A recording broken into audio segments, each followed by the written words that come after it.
Bicara mengenai kepemimpinan, itu ada dua teori besar. Pertama, mereka yang beranggapan bahwa pemimpin itu sebenarnya dilahirkan. Ya nggak salah ya, raja-raja, nabi, itu orang-orang besar biasanya dilahirkan. Artinya ada kehendak yang di atas, atau mungkin para dewa kalau orang-orang Yunani. Jadi ada orang-orang berkekuatan super yang punya kelebihan-kelebihan, punya galur murni, keturunan, elit, atau mungkin kasta tertentu, ningrat. Kalau orang Sunda bilang tereh. Jadi ada darahnya yang memang tertentu. Nah, kita tidak bisa menyalahkan. Nah, yang kedua, pemimpin itu dibentuk, diciptakan, dilatih, di-create, dibuat dalam satu sistem kepemimpinan, leadership program. Apakah benar pemimpin itu hanya bisa dilahirkan? Kalau saya sendiri, menurut saya tidak sepenuhnya benar. Mungkin benar, tapi tidak sepenuhnya benar. Artinya mungkin ada orang-orang yang memiliki bakat tertentu, kepemimpinan sejak lahir. Ada juga berasal dari keluarga-keluarga yang memang punya ayah atau ibu yang memang punya kebiasaan untuk memimpin. Maka itu akan diturunkan kepada anaknya. Jadi siapa tahu anaknya itu biasa-biasa saja, tapi lahir dalam keluarga yang sudah ada tradisi kepemimpinan yang bagus ya.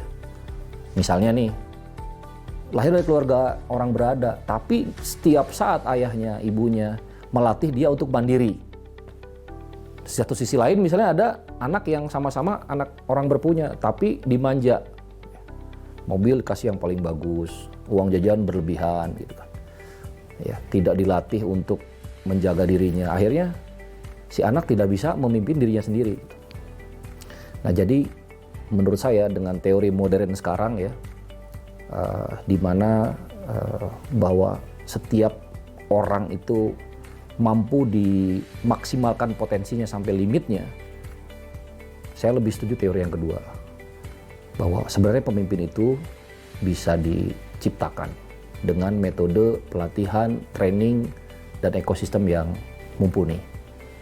Bagaimana cara menciptakan kepemimpinan yang efektif gitu? Ya tentu kualitas pemimpinnya dulu, itu yang paling utama. Bagaimana kita bisa melatih kualitas seorang pemimpin, dia lebih punya teladan yang baik. Artinya dia bisa mengubah dirinya sendiri dulu gitu. Kalau dalam istilah anak santri itu ibda binafsik, mulai dari diri sendiri dulu. Orang yang mampu merubah dirinya sendiri, itu otomatis ketika dia jadi seorang ketua kelas di kelas ya, maka anggota kelasnya akan lebih mudah mengikuti.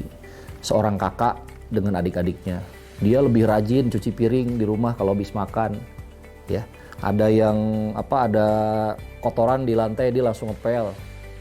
Terus kalau ibunya mau nyuruh beli ke pasar apa gitu, barang-barang kebutuhan dapur, dia lebih inisiatif. Otomatis pasti adiknya berlomba-lomba untuk meneladani kakaknya.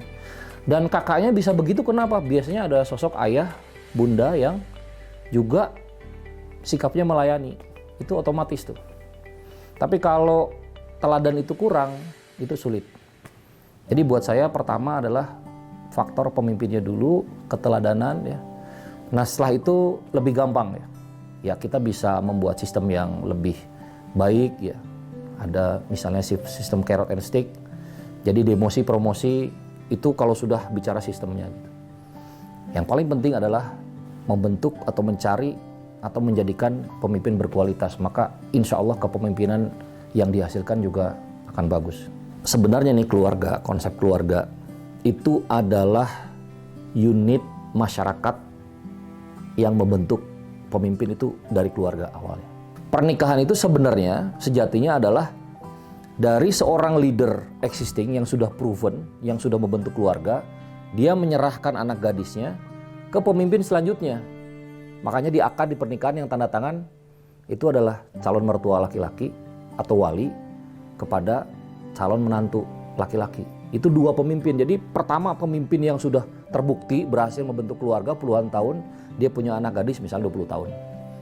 Ya, di situ ada mas kawin, ada akad, ada perjanjian untuk melayani sepenuh hati ya kan, untuk hidup ya, untuk mendapatkan rezeki yang halal dan sebagainya. Itu adalah akad berjanji untuk menjaga anaknya itu. Nah itu adalah proses pertama, bahkan belum terbentuk keluarga. Jadi ini sangat luhur sekali. Keluarga itu fondasi menurut saya. Fondasi dari kepemimpinan masyarakat dan bangsa kalau lebih besarnya lagi. Maka keluarga itu sangat signifikan. Lahirlah nanti anak keturunan. Ya. Kalau anaknya 1, 2, 3 itu udah jadi satu sistem sosial yang cukup lengkap sebenarnya. Di situ juga ada biasanya ibu ya. Ibu itu mengatur keuangan biasanya. Ayah biasanya mencari nafkah. Ya, terus ada kebutuhan. Kebutuhan itu pasti lebih banyak dibanding harta yang ada nih, resource. Terus di manage. Di situ butuh kepemimpinan. Terus bagaimana bisa menyelesaikan konflik?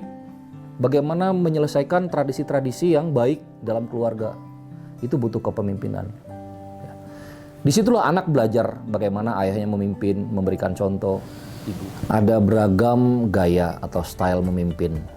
Jadi setiap orang itu dengan karakter yang masing-masing punya gaya kepemimpinan yang menurut dia nyaman. Ada yang lebih otoritatif. Otoritatif itu bukan otoriter ya, tapi memberikan otoritas kepada orang-orang di bawah dia. Tinggal dia pegang plan do check act-nya, PDCA-nya udah jalan. Misalnya seorang camat dibantu oleh tim, dia untuk mengelola desa-desa atau kelurahan yang di bawahnya, dia memberikan kewenangan-kewenangan yang diberikan kepada desa-desa yang dia pimpin. Jadi dia tinggal cek aja parameternya.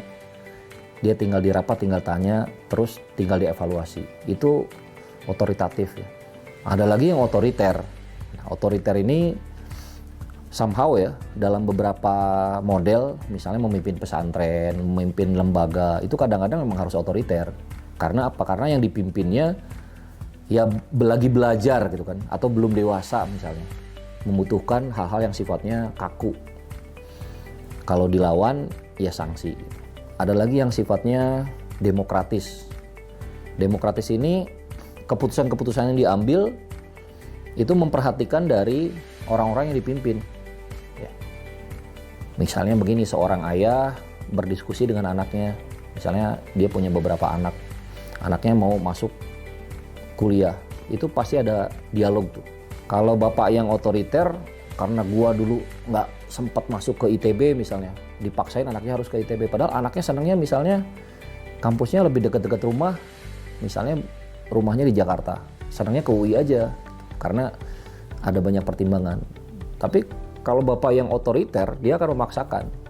Dan alasan-alasannya itu sulit untuk dipahami oleh anaknya. Tapi kalau pemimpin yang demokratis, dia akan bertanya ke anaknya. Nanti argumennya diadu gitu, mana yang lebih masuk akal. Bisa jadi bapaknya yang benar, mungkin ngelihat bakat anaknya. Jadi mungkin ke ITB ada alasan-alasan lain, ada alasan historis, ada alasan mungkin kosnya lebih murah karena di sana misalnya ada saudara, jadi bisa tinggal di dekat saudara. Sementara di Jakarta misalnya, walaupun tinggal di sekitar kampus di Jakarta, tapi ternyata kosnya lebih tinggi dihitung-hitung. Nah ini by data, gitu. Demokratis.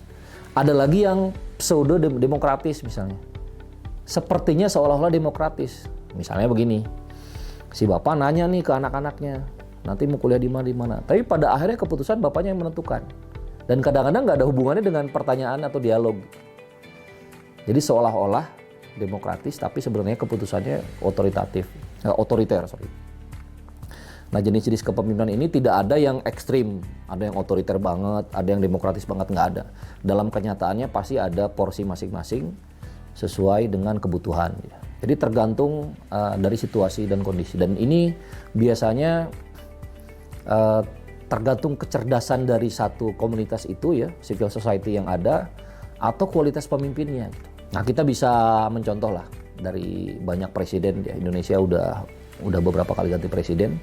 Dari Pak zaman Bung Karno, Pak Harto, kita bisa mencontoh mana yang kelebihannya di mana, dalam situasi seperti apa, kekurangannya apa. Dan kita bisa meniru, meneladani dalam kapasitas kita memimpin di skala-skala yang lebih kecil.